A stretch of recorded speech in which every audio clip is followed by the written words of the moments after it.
भव्य गांधी ने जिस वक्त तारक मेहता का उल्टा चश्मा छोड़ा था, यानी कि टप्पू की अगर मैं बात करूं, उस वक्त कई सारे इल्जाम उन पर लगे थे कि क्यों आखिर वो तारक मेहता का उल्टा चश्मा जो है वो ड्रॉप कर रहे हैं इतने सालों तक उस सीरियल में काम करने के बाद। और अब फाइनली उनका रिएक्शन आ गया है कि क्यों आखिर उन्होंने ये शो छोड़ा। नमस्कार दोस्तों, मैं हूं ज्योति राहक और स्वागत कर रही हूं आप सभी का शुद्ध मनोरंजन में। जैसा मैंने कहा कि भव्य गांधी जो कि टप्पू का कैरेक्टर प्ले करते हैं तारक मेहता का उल्टा चश्मा में, उन्होंने इस शो को जो है वो छोड़ दिया था। और इस के बाद इस तरह की खबरें सोशल मीडिया पर वायरल हो रही थी कि भव्य जो है वो टाइम पर नहीं आते थे और प्रोफेशनल बिहेव नहीं कर रहे थे सेट पर, जिस रीजन से उन्हें इस शो से निकाल दिया गया। लेकिन अब मैं आपको बता दूं कि ई टाइम्स को दिए गए एक इंटरव्यू में भव्य गांधी ने रिएक्ट किया है और उन्होंने कहा, I don't care, let them say whatever they want to say, यानी कि मुझे कुछ फर्क नहीं पड़ता, इनको जो सोचना है वो सोचे।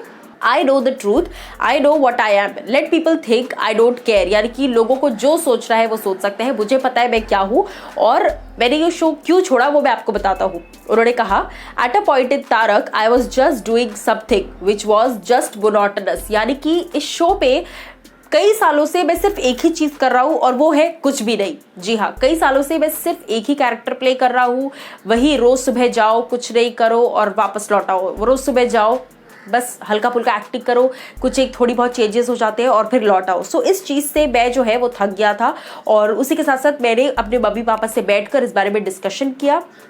मैंने कहीं ना कहीं अपने घर वालों से बैठकर डिस्कशन किया इस बारे में। इस शो के जो हेड है आसित मोदी, उनसे भी बात की इस बारे में, जो कि प्रोड्यूसर है इस शो के, उनसे भी बात की। सबसे सलाह मशवरा जो है वो करने के बाद मैंने इस बात का फैसला लिया कि मैं जो है ये शो छोड़ना चाहता हूँ, क्योंकि मैं अपनी लाइफ में थोड़ा और ग्रो करना चाहता हूँ। एज एन एक्टर मुझे कुछ अलग या कुछ डिफरेंट करने का जो मौका है वो इस शो पर नहीं मिल रहा था, जिस रीजन से मैंने ये शो छोड़ने का सोचा। वो कहते हैं, I was just coming there every day, doing this, doing that, and then pack up. ये करो वो करो और फिर pack up.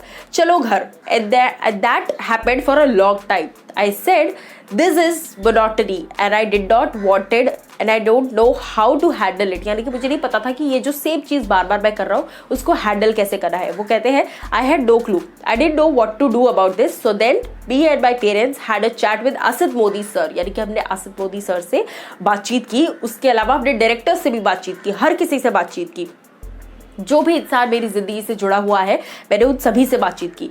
उसके बाद वो कहते हैं, I am leaving the show. ये मैंने सबको बताया था, मैंने सभी को बताया था कि मैं ये शो जो है वो छोड़ना चाह रहा हूँ और इनफैक्ट मैं इस बारे में बात भी करता था। उसके साथ साथ भव्य जो है उन्होंने ये भी बताया कि दिशा वखानी के साथ वो लगातार टच में है। कई बार वीडियो कॉल कॉन्फ्रेंसिंग के जरिए, वीडियो कॉल के जरिए बातचीत होती है उनकी दिशा वखानी से, और उसके साथ साथ दिशा और वो जो है लगातार टच में है। और जब उनकी दाढ़ी दिशा नोटिस करती है, क्योंकि बचपन से उन्होंने टप्पू को देखा है, तो अब जब टप्पू बड़ा हो गया है, अब दाढ़ी आ गई है भाई टप्पू को, तो वो कहते हैं कि अब जब दिशा मुझे देखती है तो अब सीधा बोलती है, अरे बियर्ड, और मैं उन्हें सिर्फ इतना कहता हूँ, हाँ आ भी गयो। यानी कि कहीं ना कहीं अपनी और दिशा की बॉन्डिंग के बारे में उन्होंने साफ तौर पर बताया है। सो अब आप लोग मुझे बताइए कि क्या कुछ आपकी राय है इस पर और क्या कुछ आप लोग कहना चाहेंगे टप्पू के बारे में।